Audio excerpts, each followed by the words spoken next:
Sold by her family and taken to the castle, there she discovered what it meant to be loved. Before we begin this beautiful period romance story, tell me in the comments where you're listening from. I love knowing where you're joining me from. The rain had been falling for days, swallowing the little village in mud and silence. Carts stood empty. The fields had turned to rot, and smoke no longer rose from the cottages. Inside one of them, Evelyn sat by the fire, her hands trembling as her father counted the few remaining grains in a wooden bowl. Her younger brothers coughed in their sleep, and her mother stared at the wall, eyes hollow, as if the hunger had already taken her soul. A knock came at the door, 3 hard, deliberate raps that made Evelyn's heart stop. Everyone knew that sound. It was the steward from Ravenshire Castle. Her father opened the door before she could move, and the man stepped in tall, wrapped in a dark cloak soaked with rain. He smelled of the stables and the iron of the castle. "Your debts are due," he said, voice flat. "Lord Ravenshire has been merciful for long enough." Her father's voice cracked. "Mercy don't fill the fields. The plague took half our workers. The winter—" "The Lord is not the cause of your misery," the steward cut him off.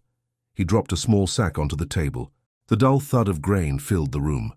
"He offers this in exchange for the girl." The silence that followed was thick and cruel. Evelyn lifted her eyes slowly. For a moment she thought she had misheard, but her mother's head dropped, and her father's hands shook as he pushed the sack toward the light. "No," Evelyn whispered. "You can't." Her father didn't look at her. "We've no choice, Eve. It's this, or the little ones die before morning." Her chest burned. "I'll find work. I'll go to the next town."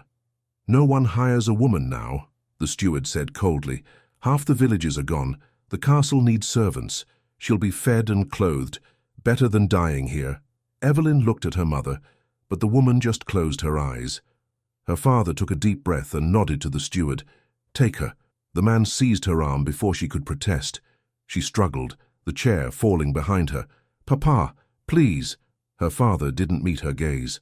The last thing she heard as she was dragged into the rain was the faint rattle of the grain sack being tied shut. The journey to Ravenshire took 2 days. She was thrown into the back of a covered cart with another girl who didn't speak. Outside, the countryside was grey and silent.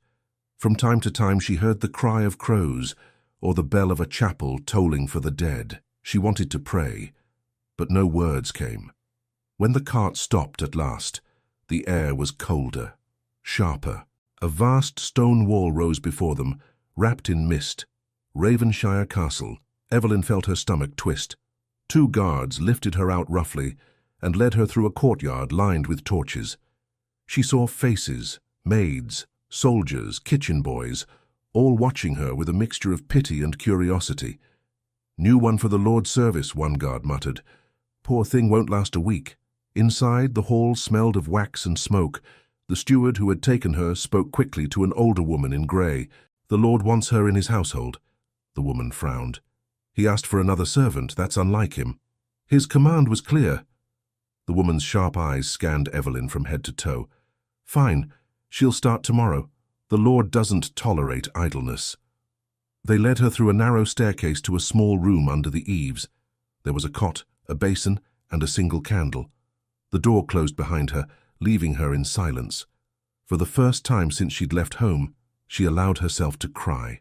Her tears fell soundlessly onto the thin blanket, mixing with the dust. The next morning she was given a plain dress and sent to the kitchens. The servants whispered as she passed. Some smiled with pity, others smirked. "The new girl," one of them said, "the one the Lord bought himself." Evelyn pretended not to hear. She spent the day scrubbing floors until her hands bled, her mind fixed on survival. When dusk came, the same steward appeared again. "You. Come with me." Her heart thudded. "For what?" "The Lord has requested your presence." She followed him up the grand staircase where portraits of long-dead Ravenshires lined the walls, their painted eyes cold and unkind. They stopped before a massive wooden door. "Do not speak unless spoken to," the steward warned. He knocked once, then pushed it open. The room was dimly lit by the fire. Evelyn's eyes adjusted slowly, and she saw a tall man standing by the window, his back to her. His hair was dark, his shoulders broad, and his presence filled the space like thunder. "Leave us," he said without turning. The steward bowed and slipped out, closing the door behind him. For a long moment, silence. Evelyn stood frozen, her hands clasped tightly. The man turned at last. His face was pale, marked by a thin scar along his temple. His eyes, grey as stone, met hers. "So," he said quietly, "you're the one they sent me." Evelyn swallowed hard. "My lord, I didn't know why I was brought here." "You'll learn soon enough." He studied her in silence, his gaze unreadable. "What's your name?" "Evelyn." He nodded slightly, as if testing the sound. "How old are you?" 17, my lord." "Too young to have known much of mercy," he murmured. "Tell me, Evelyn, do you fear me?" The question caught her off guard. I don't know you, my lord." A faint smile tugged at the corner of his mouth, though it didn't reach his eyes. An honest answer. "Most tremble before I speak." "I'm trembling now," she said softly. That made him turn fully toward the fire. "You'll serve in the upper halls. You'll keep my study in order, attend to my requests, and speak no gossip. Do you understand?" "Yes, my lord." He looked over his shoulder. "If you do your duty, you'll be safe here." Evelyn hesitated. "And if I fail?" His gaze met hers again. "Then the walls will teach you fear." The chill in his voice silenced her. He moved closer, and she could see the fatigue beneath his stern expression. There was something broken there, something heavy. "You may go," he said finally. "Your chamber is at the end of the west corridor. The steward will show you." She curtsied awkwardly and turned to leave, but as her hand touched the door, he spoke again. "Evelyn." She froze. "Do not trust easily," he said, his tone quieter now. "This castle eats the hearts of those who do." She nodded and slipped out into the corridor, her pulse still racing. The next days passed in wary routine. Evelyn rose before dawn, carried trays, polished brass, swept ashes. The castle was a maze of shadows and whispers. Servants spoke in half-truths, their eyes darting to the lord's closed doors. One afternoon, while she dusted the shelves in his study, she heard footsteps behind her. "You missed a spot," a voice said. She turned. It was Lord Ravenshire himself, watching her from the doorway. She dropped the cloth in surprise. "Forgive me, my lord. I didn't mean—" He raised a hand. "You needn't apologize. I only meant to see how you fare." Her pulse quickened. I'm learning, my lord. Do they treat you well?" "Yes," she lied. He tilted his head slightly. "You lie poorly." Evelyn lowered her gaze. "It isn't my place to complain." "Perhaps not," he said. "But if injustice is done, I prefer to hear it from your lips than from rumor." The way he said it made her chest tighten. "Why do you care, my lord? I'm just a servant." He looked past her toward the window. "Because once, someone cared for me when I didn't deserve it." She wanted to ask more, but he turned and left, the sound of his boots echoing down the hall. That night, while she lay awake, she wondered what kind of man he truly was. The feared Lord Ravenshire, whose name kept peasants silent, yet whose eyes spoke of something gentler, something lost. Days blurred into weeks. She began to notice small things, how he always paused before entering the chapel, how his hands trembled slightly when he poured his own wine, how he never joined the others at meals.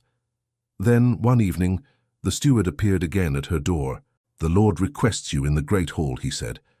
Evelyn followed him down the stairs. The hall was dim, the fire nearly out. Lord Ravenshire stood near the hearth, a parchment in his hand. He looked up as she entered. "I sent for you," he said. "Come closer."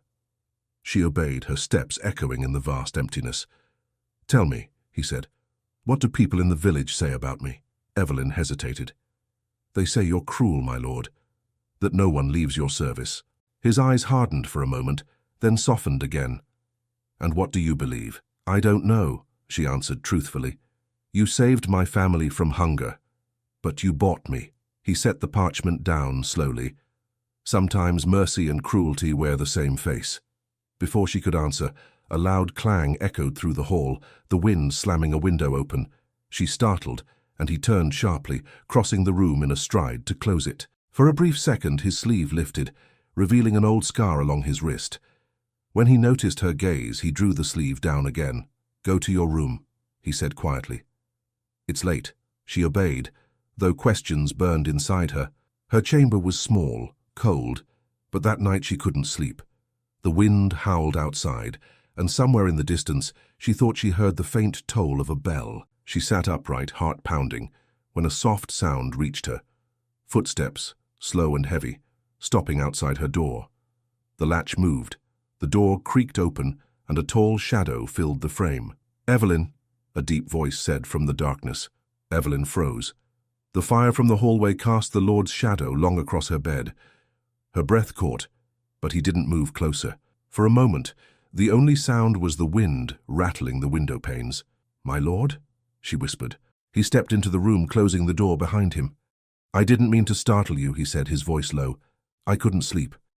She stood, clutching the blanket to her chest. "Why are you here?" He hesitated before answering. "I heard you crying earlier." Her cheeks burned. "You shouldn't have." "I live in a house made of stone," he said, "but sound travels, especially sorrow." She didn't know what to say. He looked tired, as if he hadn't slept in days. For the first time she noticed the shadows under his eyes and the stiffness in his movements. "I wanted to be sure you weren't mistreated," he continued. "I'm fine, my lord." His gaze searched hers, testing her words. "Fine," he repeated quietly. "That word means nothing in this place." She held her breath.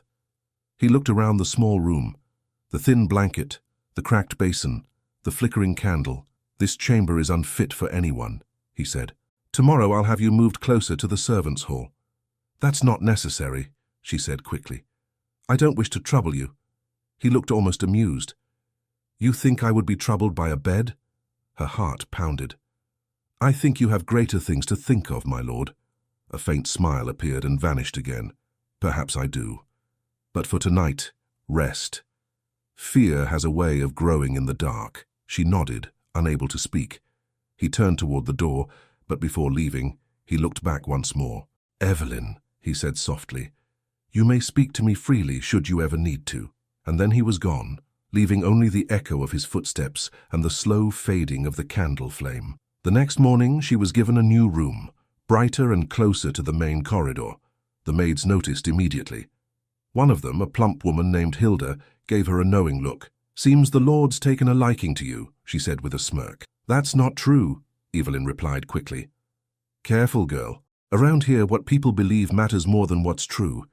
By noon, the whispers had begun. They followed her through the halls, curling like smoke. She kept her head down, cleaning, carrying, pretending not to hear. Yet every time she turned, someone was watching her. When she passed near the courtyard, she heard two guards talking. "The Lord's changed since the new girl arrived," one said. "Changed? Don't be a fool. No one changes in that castle. They just grow colder." Still, that evening, when she served him his meal, she felt his eyes linger on her hands as she placed the tray on the table. "Sit," he said suddenly. She froze. "My lord?" "I said sit." She obeyed, perching awkwardly on the edge of the chair opposite him. The fire crackled between them. "You've been here a fortnight," he said. "Tell me, do you still wish to run away?" She looked up, startled. "Did I ever say I did?" "You don't need to say it. I see it in your eyes every time you look at the gate." Her fingers tightened on her skirt. "If I could leave, my family would starve. And yet you'd go if you could," he murmured. She didn't answer. He leaned back. "You remind me of someone," he said after a moment. "She used to speak of freedom too." "Was she a servant?" He shook his head.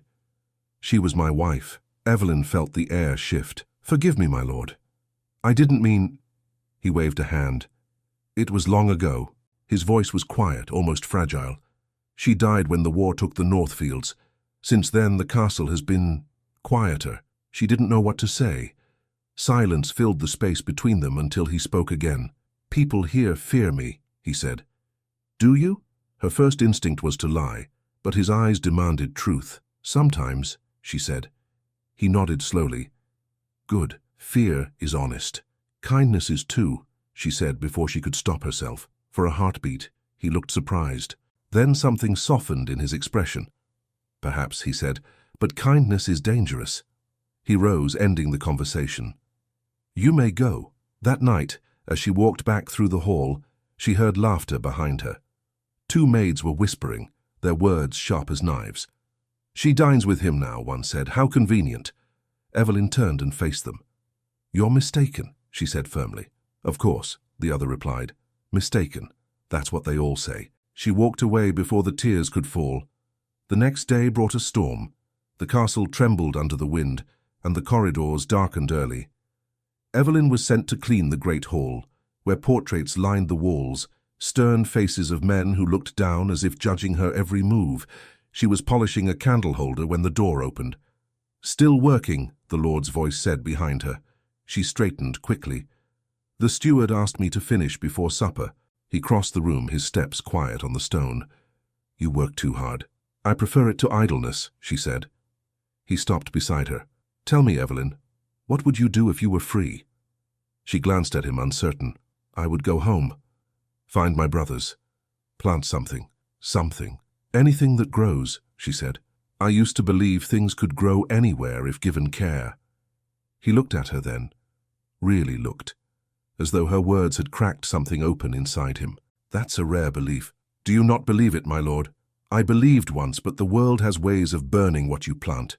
She met his gaze, and for a moment the silence between them felt like understanding. Then the door burst open. "My lord!" The steward hurried in, breathless. "The roof in the east wing has collapsed." William turned sharply. "Send men to repair it at once." "Yes, my lord." The steward bowed and left. William turned back to Evelyn. "Go to your chamber. The storm's worsening." She nodded and left, though her heart was still pounding. That night thunder shook the castle. She couldn't sleep. When she rose to close the window, she saw light from the study below. Against her better judgment, she crept down the stairs. Through the half-open door, she saw him standing before a large portrait, a woman with soft features, painted in shades of faded gold. His head was bowed, one hand pressed against the frame. "My lord," she whispered. He turned sharply, startled. For a moment anger flashed in his eyes, but it faded when he saw her expression. "You shouldn't be here," he said. "I heard the storm. I thought you might need help." "Help?" His tone softened. "No one can help what's gone." She stepped closer, glancing at the portrait. "Is that her?" "Yes." His voice dropped. "Her name was Alice. She looks kind." "She was," he said, barely audible. "And I failed her." The thunder rolled again, and for a heartbeat Evelyn saw not the Lord of Ravenshire but a man broken by his own silence. She wanted to say something, anything, but the words felt too small. "You should rest," he said finally. "Will you?" she asked. He didn't answer. Instead, he sat by the fire, staring into the flames. She lingered at the door. "Good night, my lord." "Good night, Evelyn." She returned to her room, her thoughts tangled and restless. The next morning she woke before dawn. When she went to the kitchens, the servants were buzzing with gossip. "They say the Lord didn't sleep again," Hilda whispered. "He walks the halls till morning, talking to no one."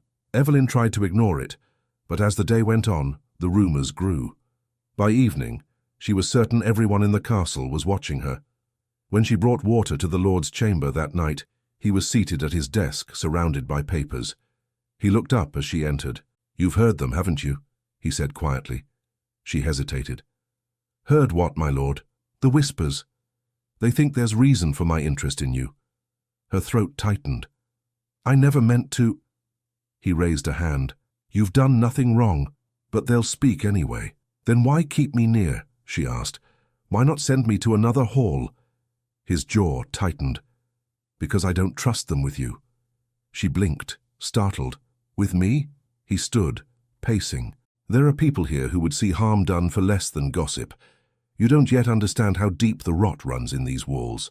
"Then teach me," she said, surprising herself. He stopped and looked at her. "You have courage," he murmured. "But courage is dangerous here too." She set down the pitcher. "I'd rather face danger than lies." Something flickered in his eyes, a spark of respect, or perhaps fear. "You shouldn't say such things." "Why not?" "You said I could speak freely." He studied her, and for the first time she thought she saw warmth behind his silence. "You remind me," he said slowly, "of what I once hoped for." She didn't dare ask what that was. He turned toward the window, his hands clasped behind his back. "You may go." She curtsied and moved to the door. Just as she reached for the handle, a gust of wind blew it open, scattering papers across the floor. She turned to help him gather them, but he stopped her with a look. "Leave them," he said. She froze. He was staring at one parchment in particular, a letter with a broken seal.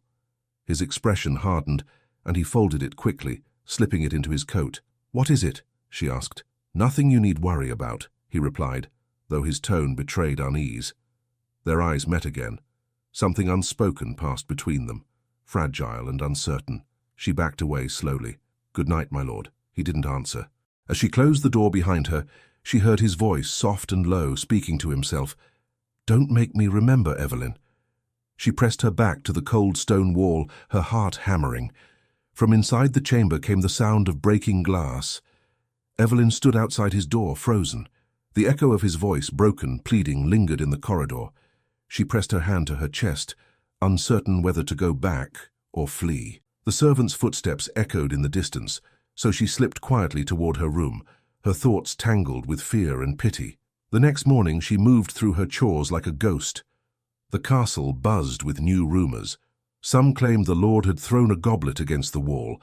Others whispered he had gone mad, haunted by his dead wife. Evelyn said nothing, though the sound of that cry still clung to her like a secret. By noon, the steward found her in the kitchen. "The lord requests your presence," he said sharply. Her heart jumped. "Now?" "Now." The corridors seemed colder as she followed him. When they reached the lord's study, the steward bowed and left her alone at the door. She hesitated, then knocked softly. "Enter," came his voice. He stood by the fire again, pale but calm, dressed in dark velvet. The shattered glass from the night before had been cleared away. His eyes, though tired, met hers steadily. "You heard me last night," he said without preamble. She swallowed hard.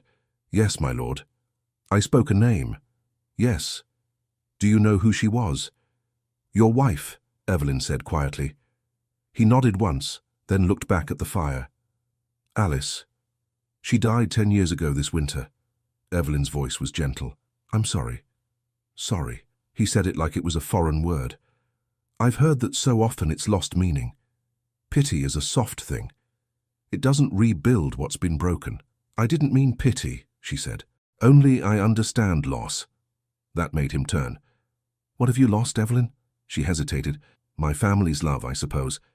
They traded me for food." He blinked, as if realizing something he hadn't considered. "Yes," he said slowly. "You did not come here by choice." "No one asked if I wished it," she said. "But I suppose hunger makes beasts of people." He regarded her for a long moment. "And yet you don't seem broken." "Maybe I am," she said softly. "Just not where you can see." The firelight flickered between them. Then, unexpectedly, he said, "Sit." She obeyed. He poured wine into 2 cups and handed one to her. She hesitated. "It's not poison," he said, almost amused. "I didn't think it was." He watched her sip.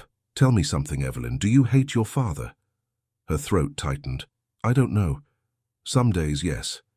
Some days, I miss him." "Strange," he murmured. "To miss what hurt you. Maybe it's the memory that's kinder than the truth." He looked at her with something that might have been admiration or sorrow. "You speak like someone twice your age." "I've lived more than I wanted to." A silence settled between them, not cold, but heavy with understanding.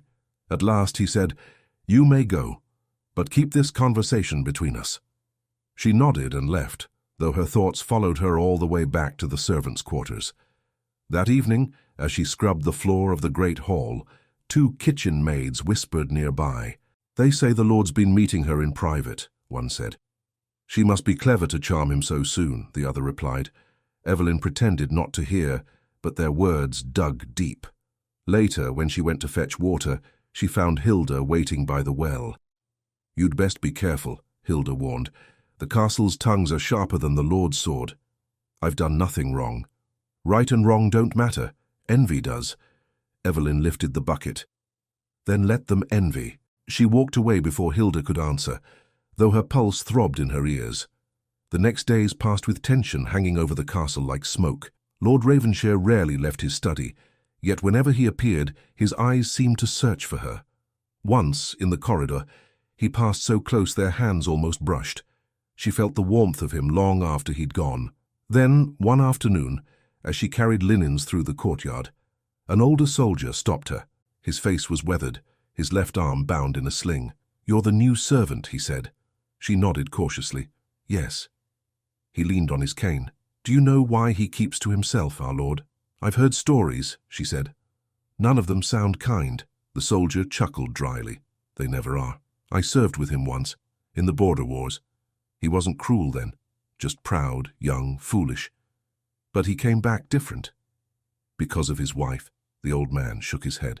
"Because of what he did after she died. The battle ended, but he stayed. Buried every man with his own hands. Never spoke for 3 months after that. When he returned, he said he'd never kneel to another soul again." Evelyn's breath caught. "That's not cruelty." "No," the man said, "but it can look like it." She thanked him and continued on, her thoughts spinning. That night, thunder rolled again across the hills. A messenger arrived at the gate, soaked and pale, bringing news from the capital. Evelyn didn't hear what it was, but the tension spread quickly, guards moving faster, servants whispering more quietly. Near midnight, she was sent to deliver fresh candles to the Lord's chamber. She knocked, and his voice answered, low and strained. "Come." He stood by the desk, a letter open in his hand. His jaw was tight. "Bad news, my lord." He looked up, then folded the letter sharply. "Nothing that concerns you. Forgive me." He exhaled and rubbed his temple. "No, I shouldn't have snapped. The Crown has demanded new levies, more men for the war in the south, more taxes, always more." Evelyn hesitated. "Will you go to war again?" "No," he said flatly. "Let the young die for a cause that means nothing. I've buried enough names." Something in his tone made her step closer. "You carry more sorrow than any man I've met." He gave a small, bitter smile. "Sorrow is a companion that never leaves." "Then maybe it's time to let it rest." He looked at her sharply. "And how would you know how to rest it?" "I don't," she admitted. "But I'd like to learn." For a moment, neither spoke. Then quietly, he said, "Evelyn, when you speak, I almost believe in peace again." Her heart stuttered. "I didn't mean to." "Don't apologize." He turned away, voice rough. "You remind me of what I lost. That's not your fault." She placed the candles on the table and started for the door, but his voice stopped her. "Wait." She turned back. He reached into his coat and pulled out a folded piece of parchment. "This is a list of the villages suffering famine. The steward will take supplies in the morning. See that the stores are ready." "Yes, my lord." "Good," he said, but his eyes lingered on her. "You may go." When she left, she could still feel his gaze on her back. The next day she worked from dawn to dusk, gathering goods from the cellar, grain, cloth, oil. As she carried the last bundle through the courtyard, she saw him speaking with the steward near the gate. He wore a dark cloak, rain dripping from the hem. "Is the cart ready?" he asked. "Yes, my lord," the steward replied, "but the roads are dangerous." "Then I'll ride with them." Evelyn stepped forward. "You, my lord? Alone?" He turned to her, surprised. "Do you doubt I can?" "No," she said quickly. "Only the people should see that their lord cares, not risks himself." He looked at her for a long moment, then gave a faint smile. "Perhaps you're right." He handed the reins to the steward. "Go without me. Tell them it's from Ravenshire." When he passed her on his way back inside, he murmured, "You speak boldly, Evelyn." She lowered her head. "Forgive me. Never apologize for truth," he said, and walked away. Later that evening, as the rain beat against the windows, she sat by the kitchen hearth, too restless to eat. The old soldier from before came limping in. "Strange thing," he said. "The Lord used to hate storms, wouldn't leave his chambers, but lately he's been walking the halls when it rains." Evelyn looked up sharply. "Walking where?"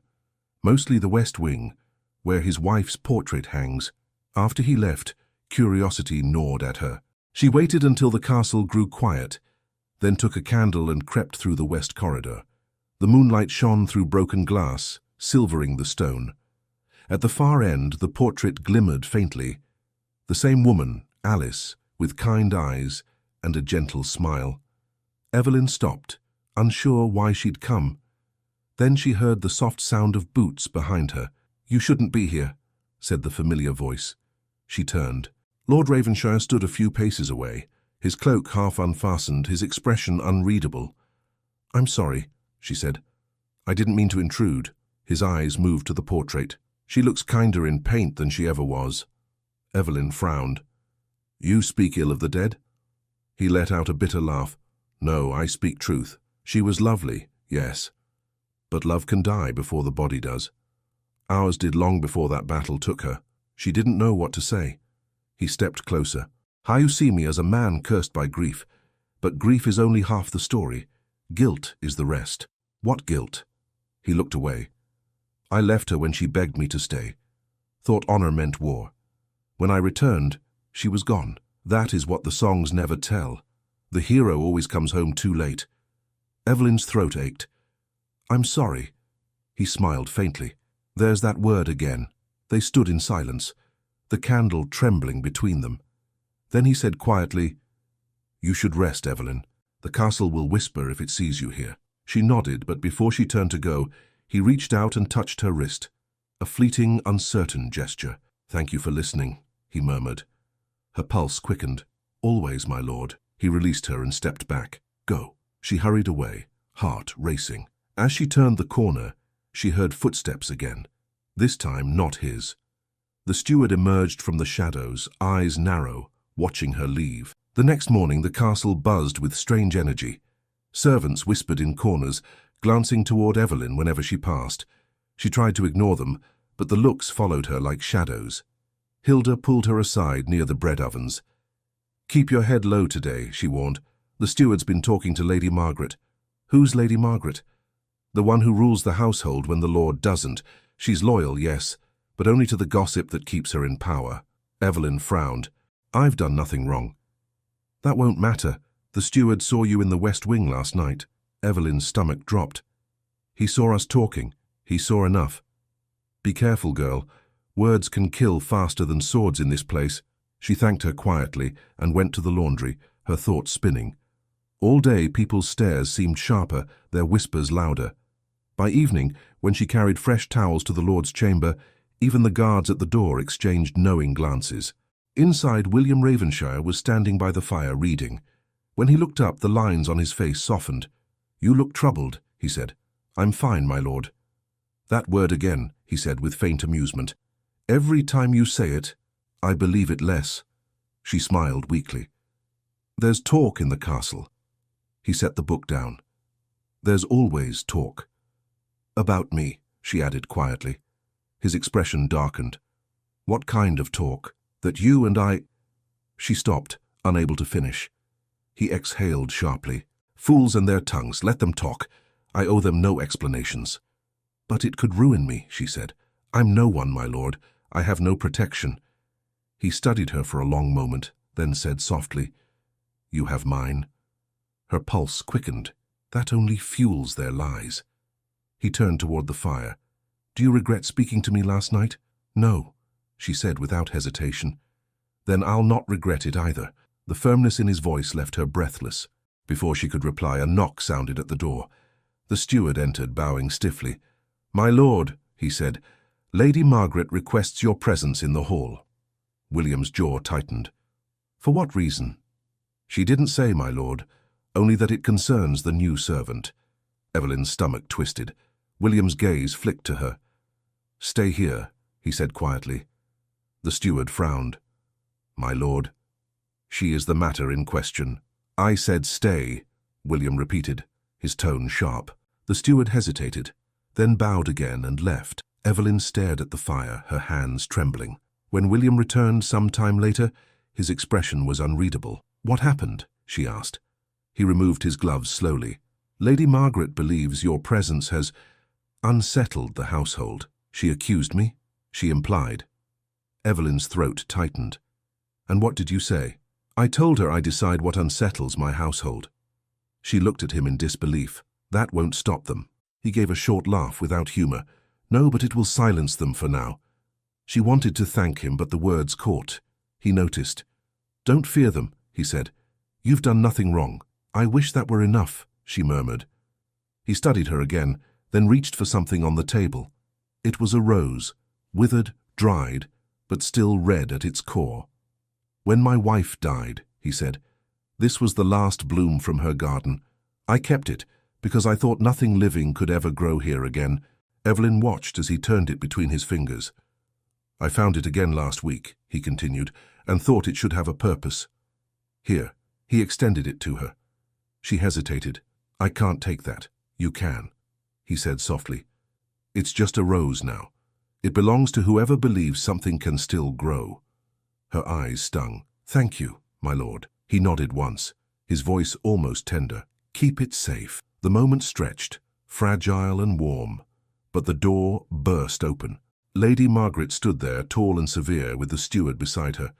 My lord, she said coolly, I warned you that appearances matter. William's eyes hardened. You forget yourself, Margaret. I forget nothing, she replied. Your servants talk of impropriety, of favoritism, and now you're giving her gifts. Evelyn stepped forward. My lady, please. Silence, Margaret snapped. You speak when spoken to. William's voice dropped to a dangerous calm. You will not speak to her that way. She is a servant, Margaret said coldly, bought for service, not for comfort. Evelyn felt her cheeks burn. William stepped closer to Margaret, his tone like steel. You will apologize to her. Margaret's lips thinned. If I apologize, it will be to the dignity of this house, not to her. William's hand clenched at his side. For a tense moment, no one moved. Finally, he said, Leave us, both of you. Margaret curtsied stiffly and swept out, the steward following. Evelyn stood still, shaken. My lord, you shouldn't have defended me. I'll defend who I please. But she won't forget it, she said. You've humiliated her. He gave a faint, bitter smile. Then I suppose we share that talent. The tension broke, and for a heartbeat she laughed despite herself. His eyes softened. Go rest, he said. Let them tire themselves with lies. She nodded, holding the rose tightly, and left. The next morning, the whispers doubled. Wherever she went, conversation stopped. By noon, Hilda came running to the laundry room, face pale. They're saying Lady Margaret's filed a complaint to the bishop's court, she said breathlessly, accusing you of tempting the Lord's honour. Evelyn dropped the basin she was carrying. What? It's madness, but it's written and sealed. If it reaches the bishop, it could ruin him. And you. Evelyn's heart pounded. I have to speak to him. Be careful, Hilda warned. He's in council with the steward now. Evelyn didn't wait. She hurried through the corridors, ignoring the stairs. When she reached the study, she found William at his desk, papers scattered, the steward standing beside him. My lord, she said, breathless. He looked up sharply. Evelyn, not now. I must speak with you, Lady Margaret. I know, he said. The steward told me. She's gone too far. The steward frowned. With respect, my lord, this situation damages your name. You should dismiss the girl, quietly. William's eyes turned cold. No. My lord, I said no. His voice thundered through the chamber. The steward stepped back, bowing stiffly. Evelyn stood frozen as William turned to her. You'll stay in your quarters tonight. I'll deal with this myself. What will you do? Remind Margaret who commands this house. She hesitated. Please don't. He cut her off. Enough. You've suffered enough of their cruelty. Let me bear this part. She wanted to argue, but his tone left no room. She bowed her head and left the room, fear gnawing at her chest. That evening the castle went silent. The storm outside had given way to heavy mist. Evelyn waited in her chamber, clutching the rose. Time crawled. She thought she heard footsteps, then voices in the corridor. The door opened suddenly. 2 guards entered. Evelyn of Tarrowfield, one said. Yes, by order of Lord Ravenshire you are to be confined. She stared at them, stunned. Confined? Why? Orders, the guard said. Move. They took her through the corridor, down the stairs, past the kitchens. The air grew colder. When they reached the lower halls, she realized where they were headed. The cells, she whispered. No. Please. Neither guard spoke. They opened an iron door and led her into a small stone chamber, damp and dimly lit. The door shut behind her with a heavy thud. She sank to the ground, her body trembling. She didn't know how long she sat there. The only sound was the drip of water and the faint echo of her heartbeat. At last she heard footsteps again. The door creaked open and light spilled inside. William stood there, his expression unreadable. My lord, she whispered. Why? His voice was low. I had no choice. They demanded proof that I do not favor you. This was the only way to protect you. Her eyes filled with tears. By imprisoning me, by keeping you alive, he said. If they think you're punished, they'll stop pressing for blood. She shook her head. You could have sent me away. And they would have hunted you. Here at least I can keep watch. His voice broke slightly, but he turned away before she could see it. You'll stay until I say otherwise. No one will harm you. I don't understand, she said softly. One moment you defend me, the next you lock me away. He met her gaze then, pain flickering in his eyes. Because I can't be what they already think I am. She didn't know what that meant, but his voice trembled with something deeper than anger, something like regret. Rest, he said. You'll be safe. He closed the door gently, and the darkness swallowed her again. Hours passed. Evelyn sat against the wall, exhausted, her hands wrapped around the rose. She thought of the villagers, of her father, of everything she'd lost. Then she thought of William, his quiet kindness, his contradictions, his loneliness. When the footsteps returned, she expected guards, but it was him again. He stepped inside, carrying a lantern and a blanket. You shouldn't be here, she whispered. I couldn't leave you like this. He laid the blanket beside her. Forgive me. She shook her head. You don't need my forgiveness. Yes, he said. I do. For a moment, neither moved. Then he said softly, You'll be released soon. I promise. And after? After, he said quietly, we'll both have to face what they've made of us. He turned to leave, but paused at the door. Evelyn, he said, his voice barely audible, you're free to leave tomorrow, if that's what you wish. William froze at her words. The flicker from the lantern cast uneven shadows across the cell, blurring the lines of his face. For a long time he didn't speak. Then, in a voice quieter than the dripping water around them, he said, You shouldn't say things like that. Evelyn rose from the cold floor, the blanket still wrapped around her shoulders. Why not? Because I'm the reason you're down here. You said it was to protect me. It was, he replied, his jaw tightening, but protection shouldn't look like punishment. She stepped closer. Then free me now. I will. At dawn. Why not now? He looked away as if searching for words he didn't want to say. Because if they see you walk out of this cell tonight, they'll think I've lost control. Tomorrow, they'll think I've done my duty and moved on. That's the only way you'll be left in peace. She studied him, trying to read the truth behind his calm. And you? She asked. Will they leave you in peace? He gave a short, humorless laugh. I've forgotten what that feels like. She hesitated. Oh, you could start again, my lord. With what? He asked, his eyes suddenly fierce. A ruined name, a house full of spies and liars.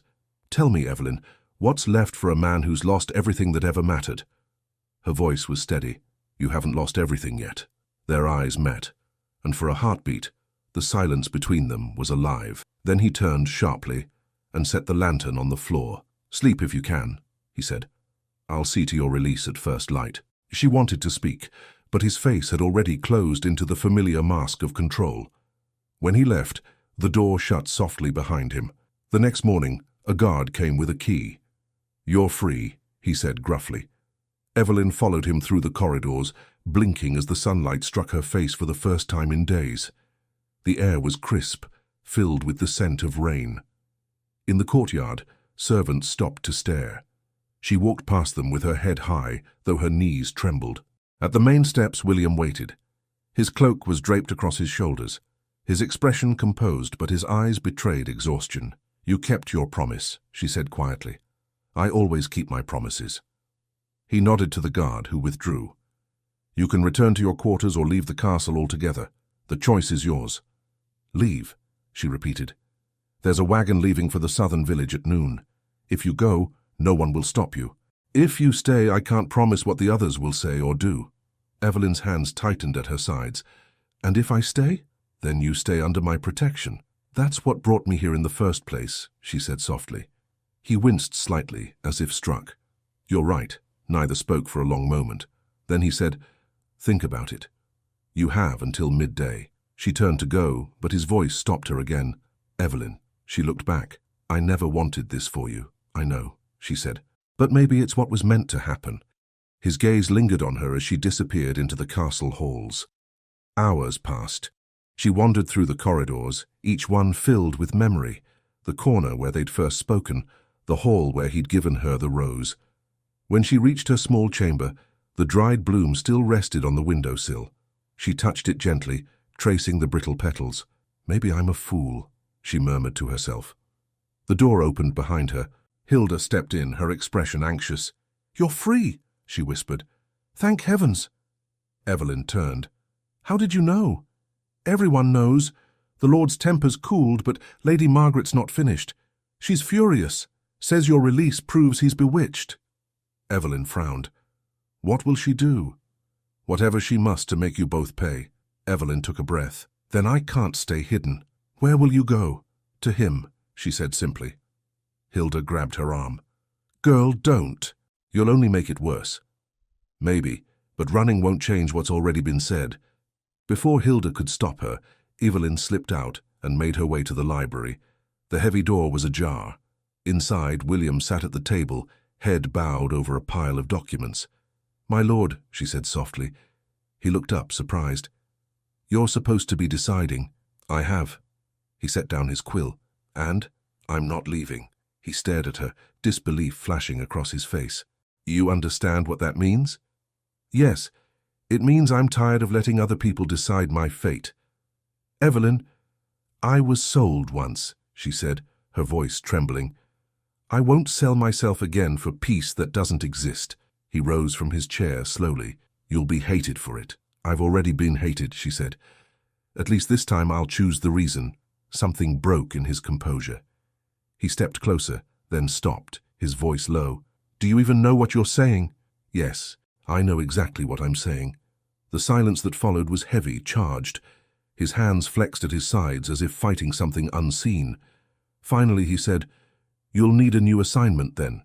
The others won't tolerate you in the kitchens anymore." "I'll do whatever's needed," she said. He studied her face, then nodded.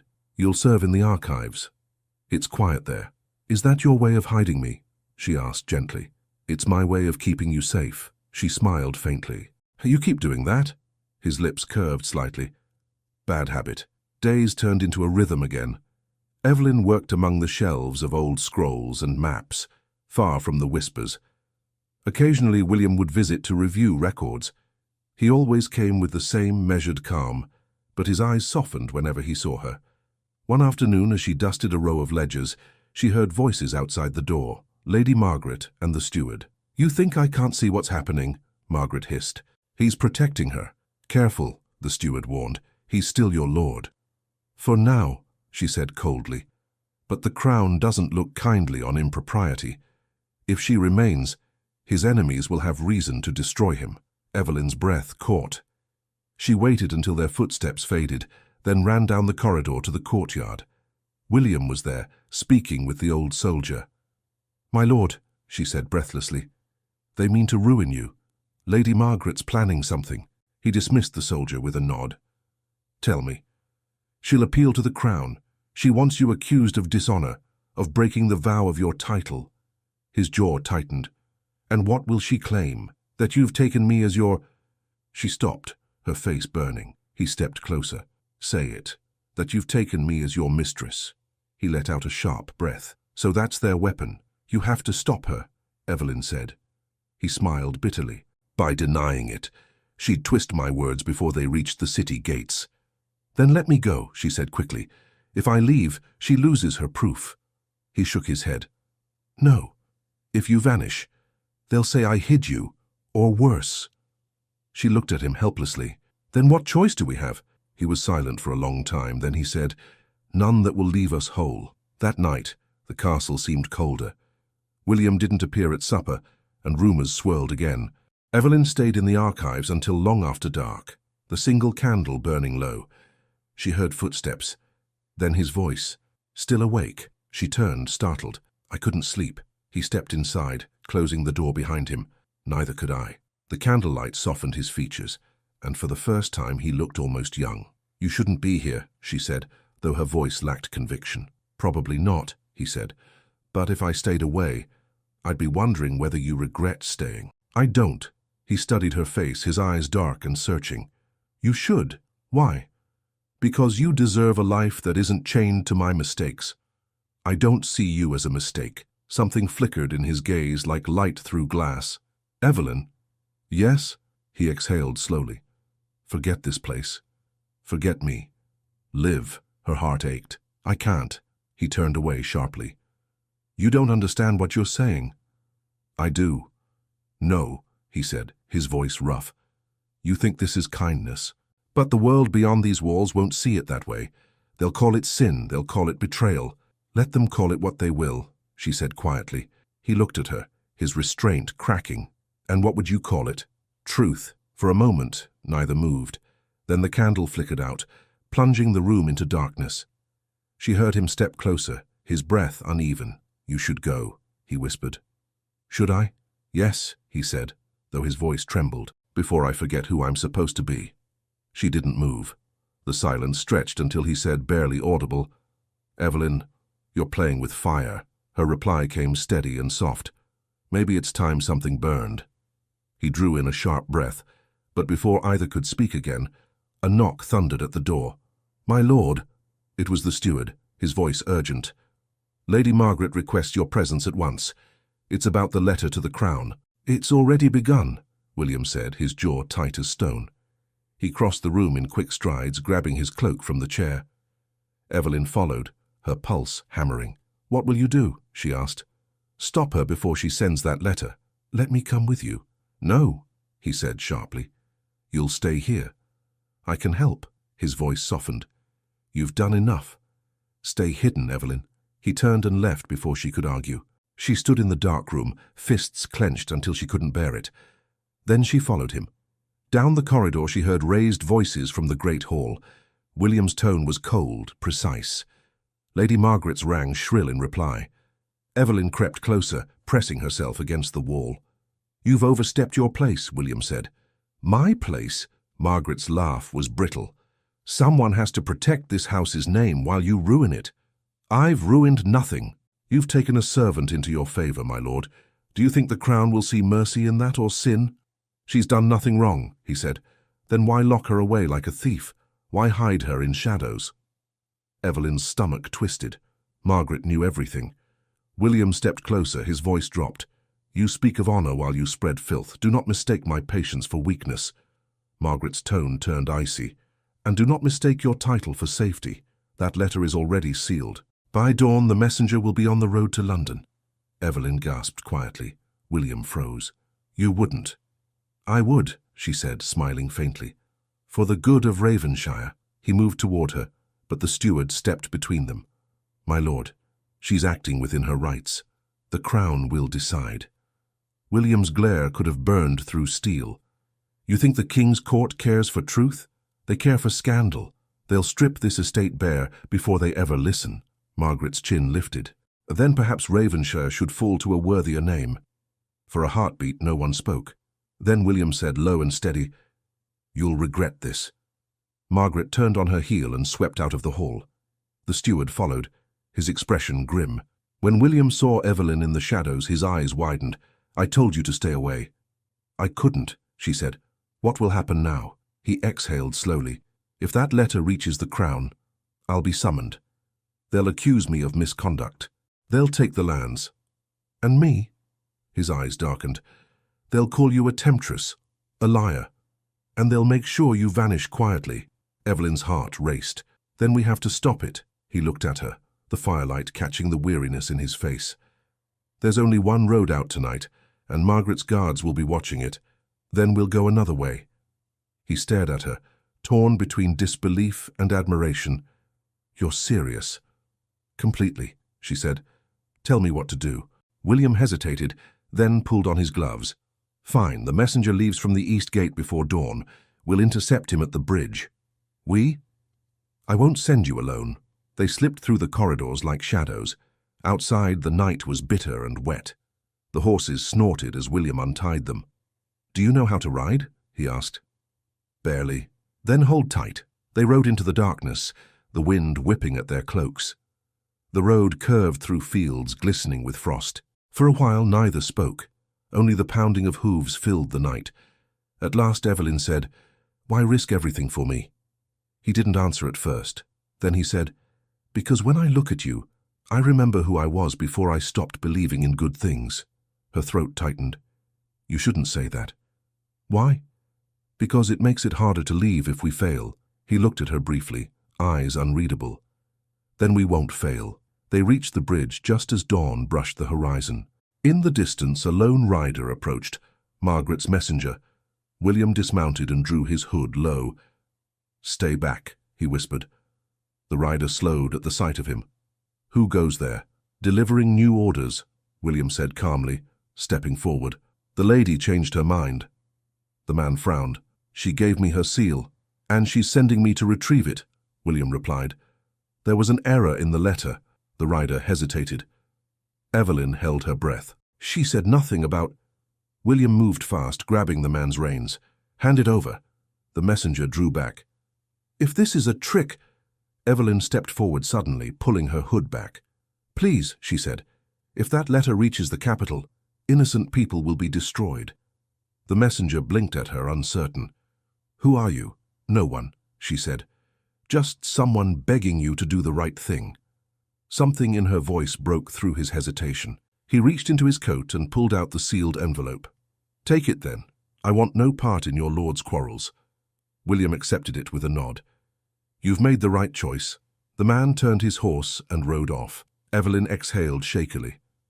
"We did it, for now," William said. He looked at the letter in his hand, the wax seal glinting red. "Margaret won't stop. She'll send another." "Then burn it," Evelyn said.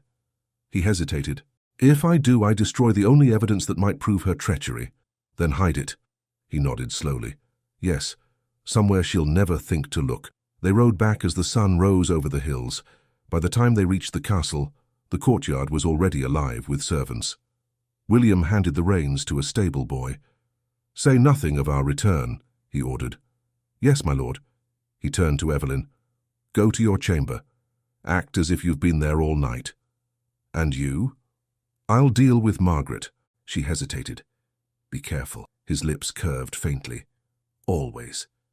She watched him disappear into the hall, the letter still hidden beneath his cloak. Later that morning, the castle trembled with tension. Lady Margaret stormed through the corridors, shouting for her messenger. When she found him missing, her fury echoed through every stone wall. Evelyn stayed silent, scrubbing floors with the other maids. Hilda whispered in her ear, "The lord's in a rage."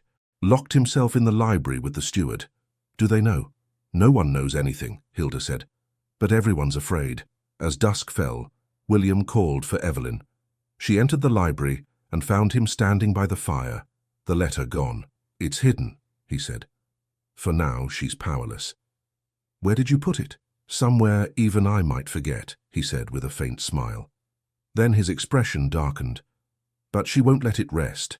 She'll look for another way." "Then we'll be ready," Evelyn said. He looked at her, and for the first time in days his voice softened. "You say we as if you truly belong here." "Don't I?" He hesitated. "You shouldn't. But yes, perhaps you do." The words hung in the air like something dangerous. Evelyn's heart thudded. "My lord—" He cut her off gently. "William, when it's just us, you may call me William." She hesitated, then whispered, "William." His eyes closed briefly, as if the sound of his name hurt and healed all at once. "You make it sound human again." "Because you are," she said. Before he could reply, the door burst open. Lady Margaret stood there, pale with fury, flanked by guards. "My lord," she said, her voice trembling with anger, "you've betrayed me." "I could say the same," he replied coolly. "You intercepted my messenger. Your messenger carried slander. You defy me in my own hall," she cried. He took a step forward. "This is my hall, my land, my name." Margaret's face twisted. "Not for long. I've sent another letter. By now it's already on the road." Evelyn gasped. William's expression hardened. "Then you've sealed your fate." Margaret turned to the guards. "Arrest her," she ordered, pointing at Evelyn. The guards hesitated. William's voice was thunder. "Touch her, and you'll answer to me." Margaret's lips curled. "You'll damn yourself for a servant?" "I'd rather damn myself than bow to lies," he said. The standoff froze the room. The guards backed away, unsure. Margaret's voice dropped, cold and venomous. Then you've chosen your ruin. She swept out, her cloak billowing behind her. Evelyn turned to him, shaking. What now? He exhaled. Now we wait. Days passed in tense silence. Messengers came and went. The servants avoided speaking to Evelyn. William spent long hours in his study, pacing, reading letters, waiting for news. One evening, as the sun dipped low, the old soldier came limping into the hall. "A rider approaches, my lord," he said, "with the royal crest." William stood still for a moment, then looked toward Evelyn. "It seems our waiting is over." She stepped forward. "Will they take you?" His voice was quiet. "If they believe her lies, yes." "And me?" "They'll take you too." The soldier hesitated. "Shall I bar the gates, my lord?" William shook his head. "No, let them come. I won't hide." He looked at Evelyn, his eyes steady. "No matter what happens, know this. I regret nothing." Before she could reply, the horns of the royal guard echoed through the valley. The courtyard filled with shouts and the clatter of armor. Torches flickered as riders in royal colors dismounted and spread across the stones.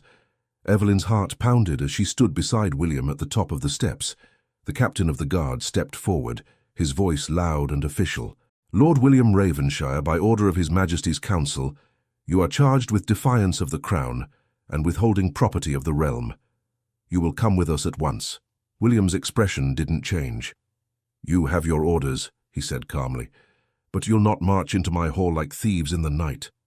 The captain hesitated, thrown off by his composure.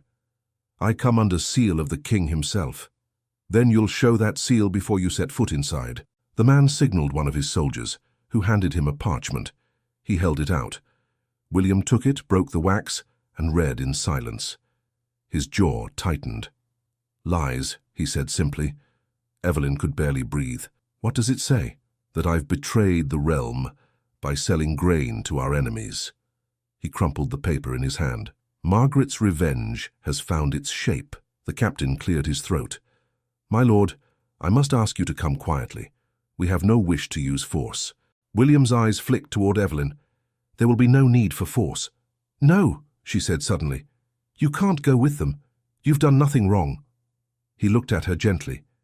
"If I resist, they'll burn the castle and hang half my men. I won't give them that excuse." The guard stepped closer. Evelyn's hands trembled. "Then let me come with you." William shook his head. "You must stay. They'll need someone to speak when I can't." "But that's an order," he said quietly. "Trust me once more." He turned to the captain. "Give me 1 hour to settle my affairs." The captain hesitated, then nodded. "At dawn, we ride." When they left, Evelyn followed William inside, her voice barely steady. "There must be something we can do." "There is," he said, walking quickly toward his study. "But it's dangerous." "What is it?" He opened a drawer and took out a bundle of papers bound with twine. "Proof that the treachery Margaret accused me of wasn't mine. It was my brother's." "You have a brother?" "I had," he said grimly. "He vanished years ago after forging my seal on trade letters.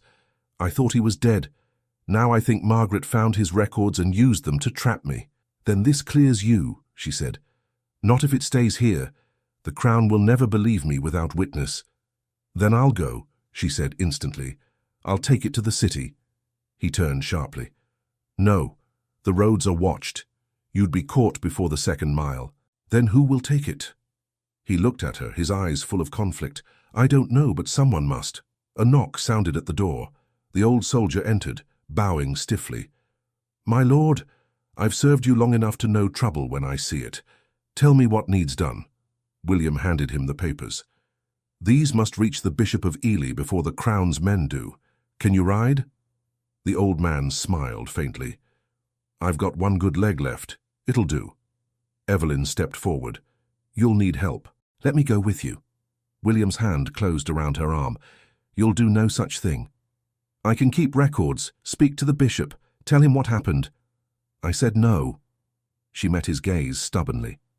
"If you trust me at all, let me prove it." He looked at her for a long moment, then exhaled. "Very well, you'll go, but if anything happens—" "I'll make it," she said. He nodded once. "Take the north road. Avoid the main gate.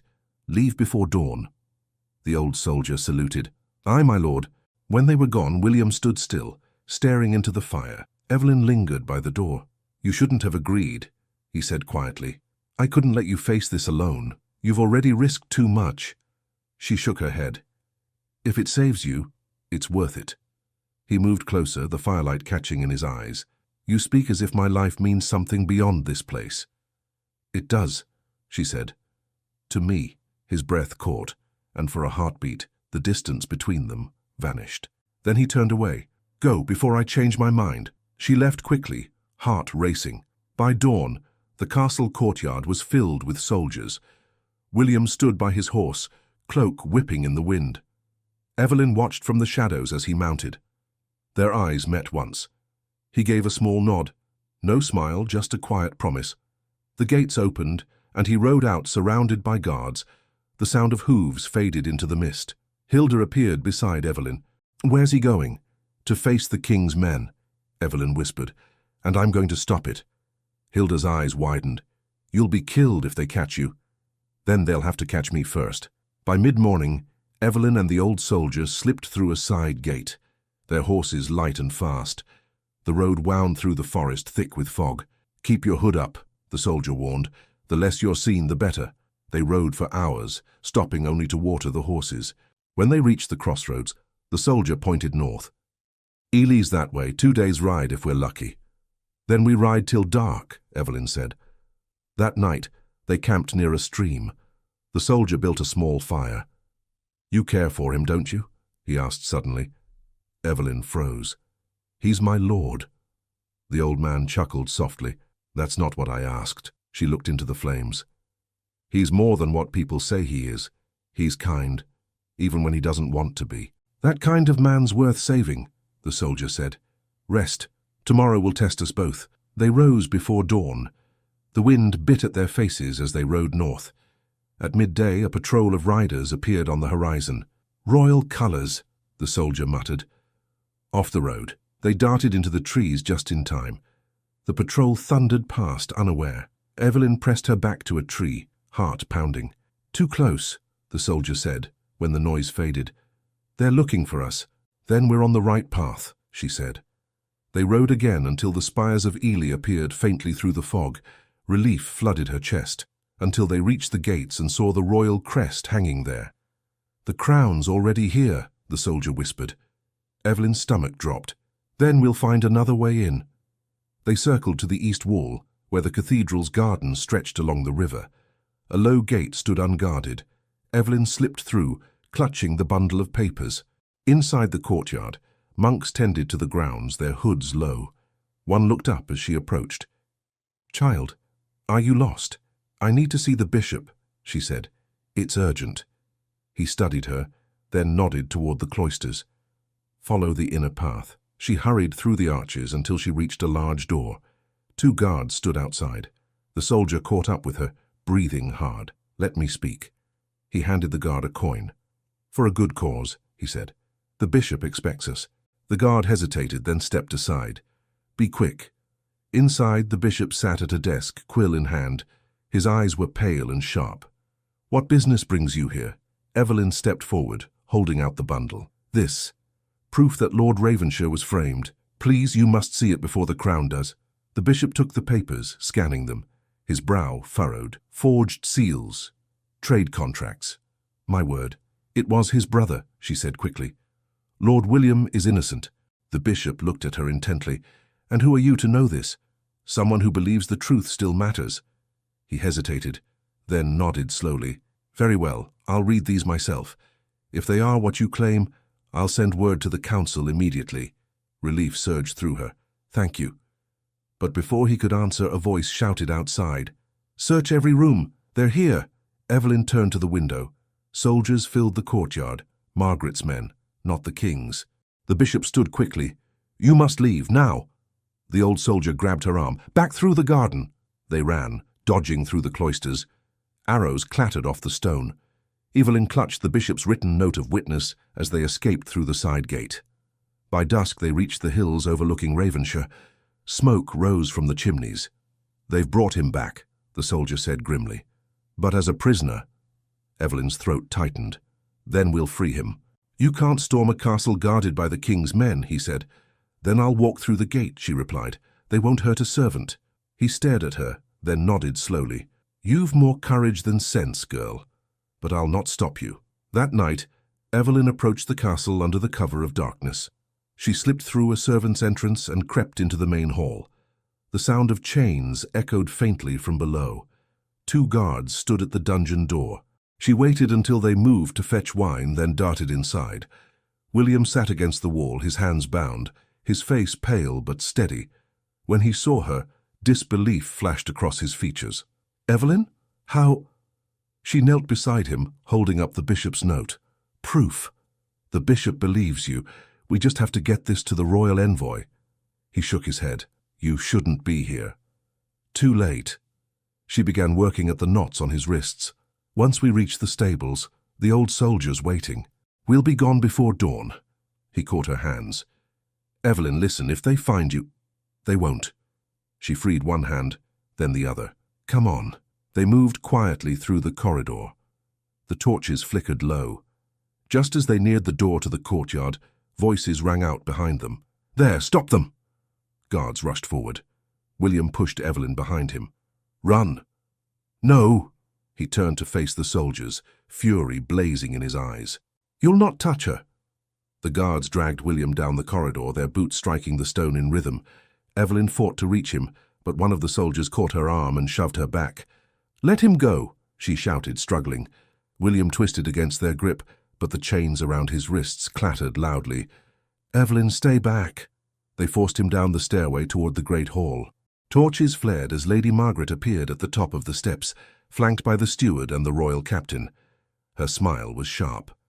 Lord Ravenshire, she said, it seems you couldn't stay out of trouble, even in chains. William's voice was steady. I could say the same for you. She stepped closer, lowering her tone. You think this ends with you. The crown will see the truth soon enough. The world will know what you've done. Evelyn burst forward. He's innocent. Margaret's eyes snapped toward her. And here's the root of it all, the girl who turned a lord into a fool. She risked her life for justice, William said sharply. Margaret gave a cold laugh. Justice? You mistake obsession for virtue. She turned to the captain. This is the woman. She's been interfering with the king's investigation. The captain frowned. My orders were to take the lord, not his servants. Then take them both, Margaret said. The crown will want to see the face of temptation. The captain hesitated. My lady, the king's men deal in law, not rumor. Do as I say, she hissed. William stepped forward despite the chains.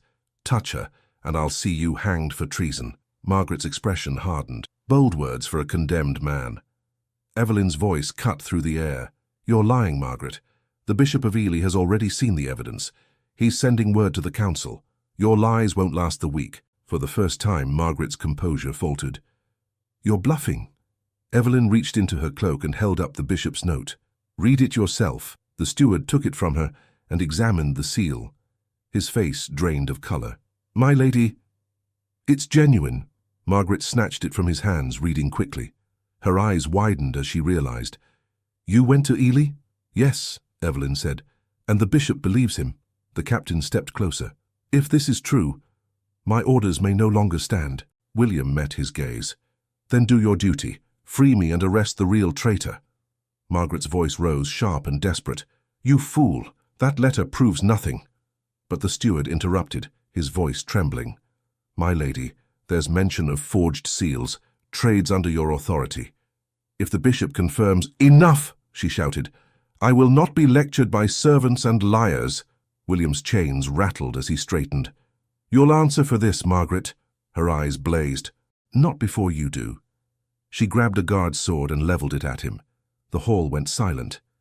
Put it down, William said calmly. Everything I built you took from me, she hissed. I saved this house when your pride nearly ruined it, and you repay me with shame. You ruined yourself, he said. You used deceit and fear. That's not loyalty. Her hands trembled. You think the king cares for loyalty? You think he'll forgive a lord who defies his counsel? You'll hang, William, and so will she. The captain moved quickly, wrenching the blade from her grasp. That's enough, he said. You've overstepped your rank. Margaret stared at him, breathless. You can't— By royal command, the captain said. I place you under arrest for falsifying evidence and obstructing justice." The guards seized her arms. She fought them, screaming, "This isn't over. He'll fall with me. They all will." Her voice echoed through the hall as they dragged her away. William stood silent for a moment, the tension slowly breaking. The captain turned to him. "My lord, I'll need to confirm this with the bishop's letter. Until then, you're free within the castle. The king's final judgment will depend on his word." William inclined his head. "That's all I ask." When the soldiers left, the hall fell quiet except for the crackle of torches. Evelyn stepped closer, her hands shaking. "It's over," she said softly. He looked at her, the weight of exhaustion in his eyes. "Not yet, but you've done what I couldn't. You saved me. You would have done the same." He shook his head. "You don't understand. I was ready to surrender. You made me fight again." She smiled faintly. "Then we'll both rest when it's truly over." He reached out, brushing a strand of hair from her face. "You should rest now. You've done enough for a lifetime." She caught his hand before he could pull away. "Don't tell me to rest when you can't either." He laughed quietly, the sound strange in the empty hall. "You've grown fearless. I learned from you." The steward cleared his throat softly from the doorway. "My lord, the bishop's messenger has arrived at the gate. He brings news." William's expression hardened again. "Send him in." Moments later, a young rider entered, dust-covered and pale. He bowed low. "My lord, the bishop has sent his verdict. Has presented the evidence to the king's council. They believe you've been falsely accused. Orders for your release and restoration are on their way." Evelyn exhaled a shaky breath. William closed his eyes briefly, as if letting go of a weight that had crushed him for years. "And Margaret?" he asked. "She's to be tried for perjury and treason," the messenger said. The steward murmured. "Then Ravenshire stands again?" William nodded slowly. "So it does." He turned to Evelyn. "You've given it back its honor." "I didn't do it for the castle," she said softly. "I did it for you." The messenger bowed again and withdrew. Silence returned, soft and warm. For a moment they simply stood there. The firelight flickered between them, and Evelyn realized how close they were. His gaze lingered on her, the guarded walls in his expression finally beginning to break. "You should know," he said quietly. "When they dragged me away, the only thing I feared losing was you." She shook her head, tears welling. "Don't say that." "It's true. If you say it now, I'll start believing you mean it." He smiled faintly. "And what would be so terrible about that?" "Everything," she whispered. "Because I'd never want to leave." His hand rose, hovering near her cheek. "Then don't." The door opened suddenly. The steward stepped in again, flustered. "Forgive me, my lord, but the council's representative has arrived to confirm your innocence." William nodded. "Prepare the hall." Evelyn turned away quickly, wiping her eyes. "You should face them alone." He caught her hand. "You're part of this story now. You'll stand with me." She hesitated, but his grip was steady, warm. "All right," she said. The great hall filled once more. The royal envoy entered, a tall man in dark robes carrying the king's seal. "Lord Ravenshire," he announced, "by the order of His Majesty and the testimony of the Bishop of Ely, you are cleared of all charges. The Crown recognizes your loyalty and service." William bowed his head. "I serve as I always have." The envoy turned to Evelyn. "And you are the witness who delivered the evidence?" She nodded, uneasy. "Yes, my lord." "Then know this," the envoy said. "Your courage preserved a noble house from ruin. The Crown will hear of it." "Thank you," she said quietly. When he left, applause rippled softly through the gathered servants. For the first time in months, Ravenshire's walls seemed to breathe again. William turned to her, smiling faintly. "It's done. It feels unreal," she whispered. "Real enough to start again." He offered his arm, and she took it. Together they walked toward the great doors. The dawn light spilled through, painting the floor in gold. In the courtyard, the guards bowed as they passed. The air smelled of spring rain. "Will you stay?" he asked as they reached the steps. She looked at him, startled. "You're asking." "I'm not your master," he said softly. "Not anymore. You never were." He laughed quietly. "No, I suppose not." They stopped beneath the archway, the sky beginning to brighten. For the first time, his expression was free of anger and fear. "You've changed everything," he said. "You gave me back my life." "You gave me mine first," she said. He looked at her for a long moment, then said, "Evelyn, when the world called me guilty, you called me good. I'll never forget that." She smiled through her tears. "Then don't." Before either could say more, a soldier rushed from the gate, breathless. "My lord!" Riders approached from the east, bearing the king's colours again. William's smile faded. "The king's colours?" "Yes, my lord. They say they come for the bishop's witness." Evelyn turned sharply. "For me?" The soldier nodded. "They claim the council demands her testimony in person." William's eyes darkened. "Then it's not finished after all." William turned to her, his jaw tight, his eyes fierce. "You won't go alone." Evelyn shook her head. "If they're calling me to testify, they'll expect me. If you go with me, they'll call it influence. I don't care what they call it." She took his hand, her voice steady but low. "If you fight the king's order, they'll take everything you just won back. Let me do this, William. Let me finish it." He stared at her for a long moment, torn between fear and pride. "You're braver than I ever was." She smiled faintly. "No, I just learned from the best." The sound of hooves grew louder. The royal riders entered the courtyard, their armor flashing in the sunlight. The captain dismounted and bowed stiffly. "We come for the witness Evelyn of Tarrow Field. By order of His Majesty's Council, she is to appear before the Bishop of Ely and the royal justices to confirm her testimony." William stepped forward. "You have her word already. The bishop's letter stands." The captain's expression did not change. "The council demands her presence, my lord. She will be treated with respect and returned safely." Evelyn stepped forward before William could argue. "I'll come willingly." William's voice was sharp. "No, Evelyn." She looked back at him, her eyes calm. "Trust me, please." He clenched his fists but said nothing more. The captain gestured to one of his men. "Prepare the carriage." Evelyn turned to William as they approached the gate. "You said once that I should speak freely. Now it's time to do it for both of us." He nodded slowly. "Then speak the truth and come back to me." She smiled through the fear. "Always." As the carriage rolled away, William stood in the courtyard until it vanished over the hill. The road to Ely was long but quiet. The soldiers rode ahead and behind, forming a protective circle. Evelyn sat near the window, watching the trees flash by. Every turn of the wheels brought her closer to the city, to judgment, or to freedom. When they reached the cathedral grounds, the bishop himself waited at the steps. His face was kind, but grave. "You've done a great thing, child," he said softly as he helped her down. "But the council is divided. Some still believe the lady's lies. You'll need to be strong." "I've been afraid before," Evelyn said. "I know what to do with fear." Inside, the council chamber smelled of wax and parchment. 12 men sat behind a long table, their robes gleaming in the morning light. Evelyn stood before them, her hands folded.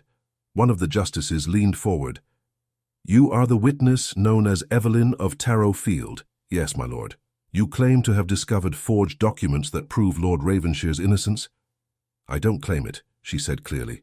"I brought them here myself." Another justice lifted a page. "And how did a servant girl come by such evidence?" "I found them while serving in his house," she said. "They were hidden among trade ledgers under the name of his brother.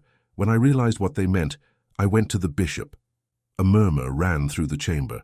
One man frowned. "You risked your life for this, lord. Why?" Evelyn met his eyes without flinching. "Because he's an honest man. Because truth shouldn't depend on birth or power." A silence followed. Then the eldest of the council spoke. "You speak boldly for one of your station." "I was sold by my family for a sack of grain," she said, her voice trembling but strong. "I learned early that silence feeds the powerful. I will not be silent again." The words echoed in the vaulted chamber. Even the scribes paused in their writing. The bishop nodded approvingly. "Her courage is clear.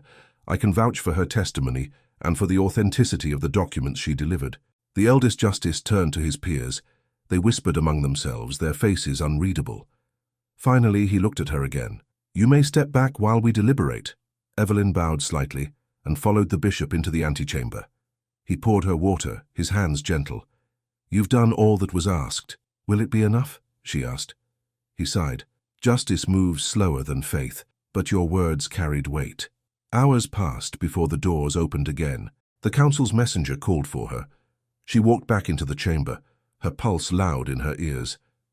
The eldest justice rose. Evelyn of Tarrow Field, this council finds your testimony truthful and your evidence sound. The charges against Lord Ravenshire are dismissed. His lands and titles are hereby restored. Relief flooded her so swiftly she nearly swayed. The bishop steadied her arm. The justice continued. Furthermore, by His Majesty's will, you are granted safe passage and protection under the Crown's seal for services rendered to the realm. Evelyn bowed her head, tears stinging her eyes. Thank you, my lord. You've done England a service, the man said. You may return to Ravenshire as a free woman. Those last words struck deep. For the first time in her life, she truly was free. When she stepped out of the cathedral, the sunlight felt different, warmer, lighter. The captain of the Royal Guard waited beside the carriage. Your testimony has ended, my lady. She blinked at the title. I'm no lady. He smiled faintly. The court may see it differently now. The road home seemed shorter. She watched the fields roll by, the wind stirring her hair. Every mile brought her closer to the place where everything had begun, and where perhaps it could begin again. By dusk, Ravenshire's towers rose in the distance.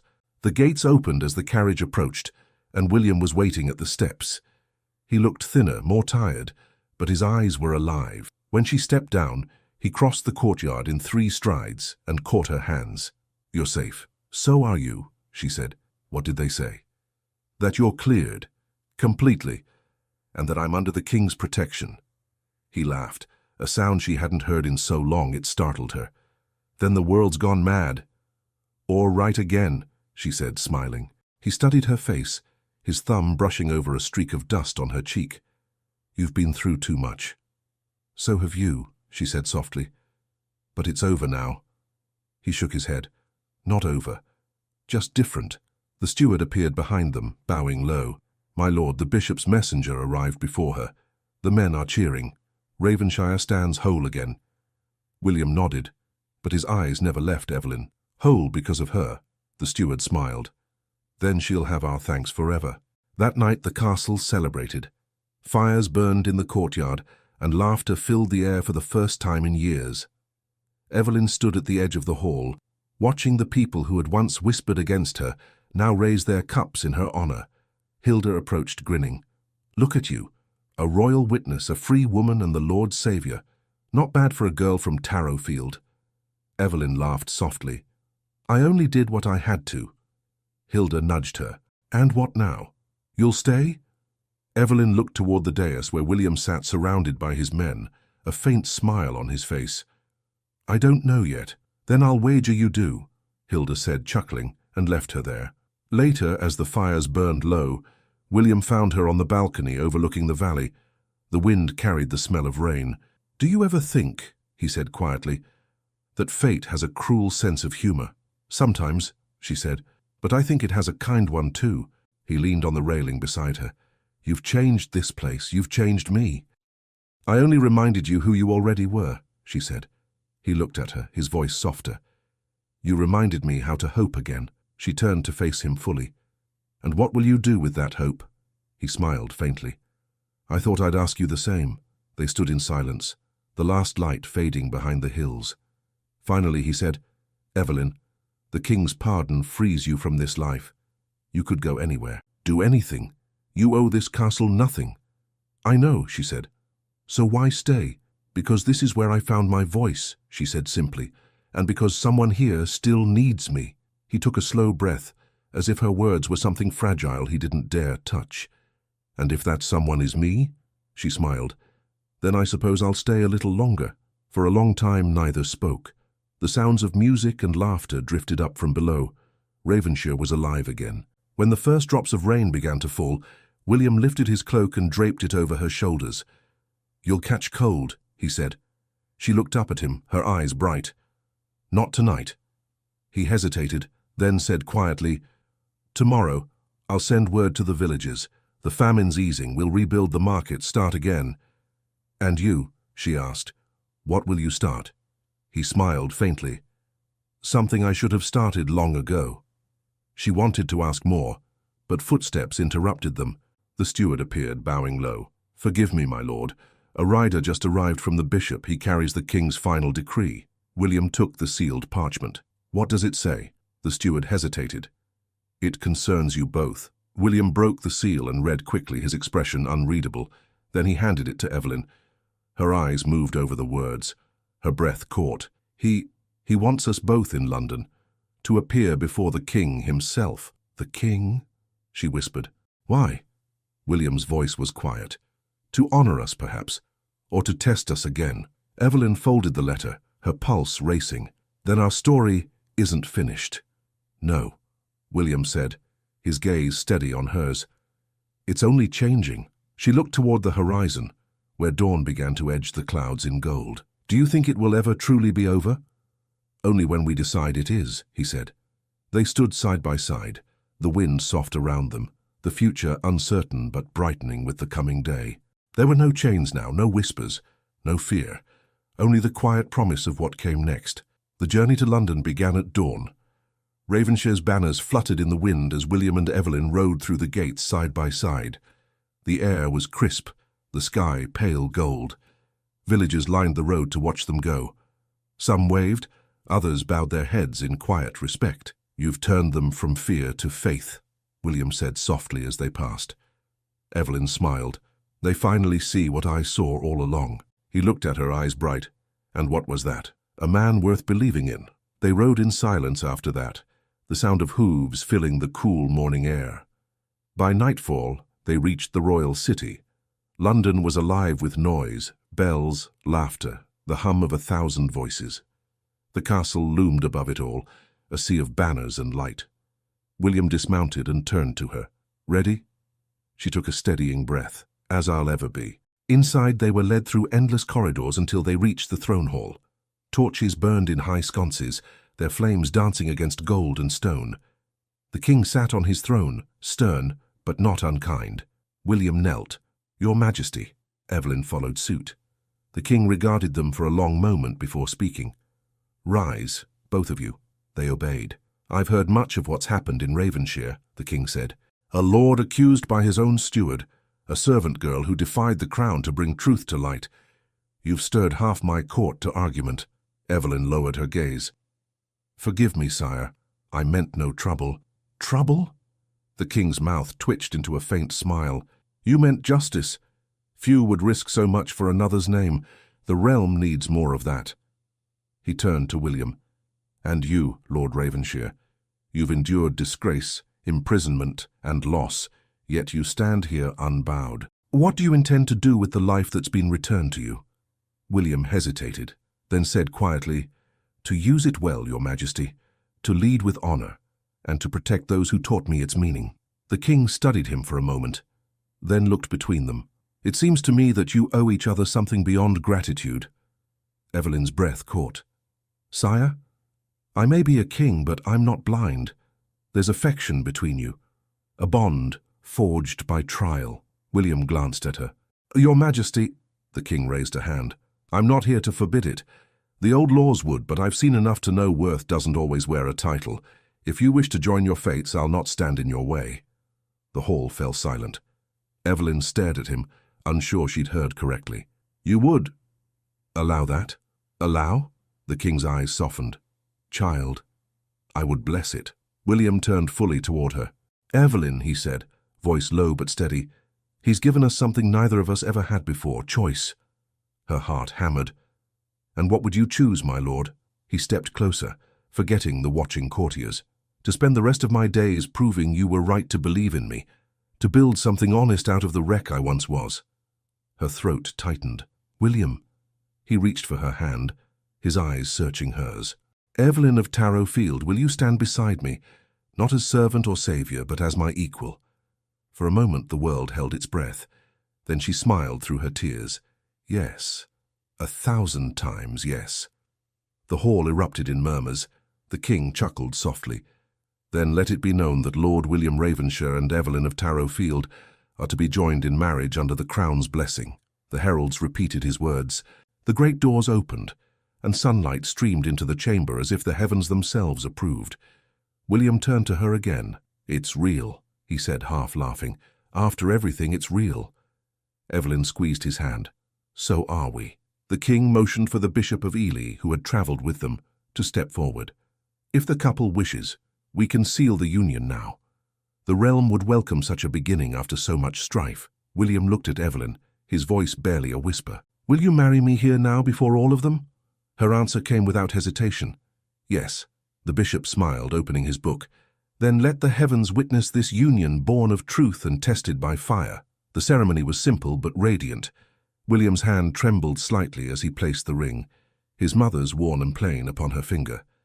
When the bishop spoke the final words, the hall burst into applause. William leaned close. You're shaking, he murmured. So are you, she whispered back. He laughed softly, a sound full of wonder. I never thought I'd have this again. You never lost it, she said.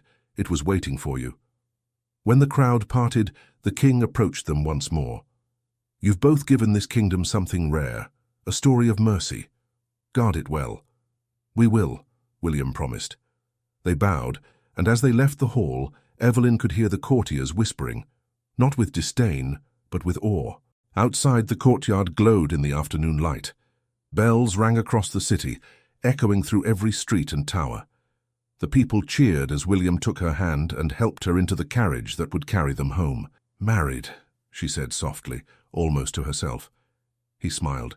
Does it sound strange? It sounds impossible. He reached for her hand again. Everything worth having once did. The road back to Ravenshire felt lighter than ever before.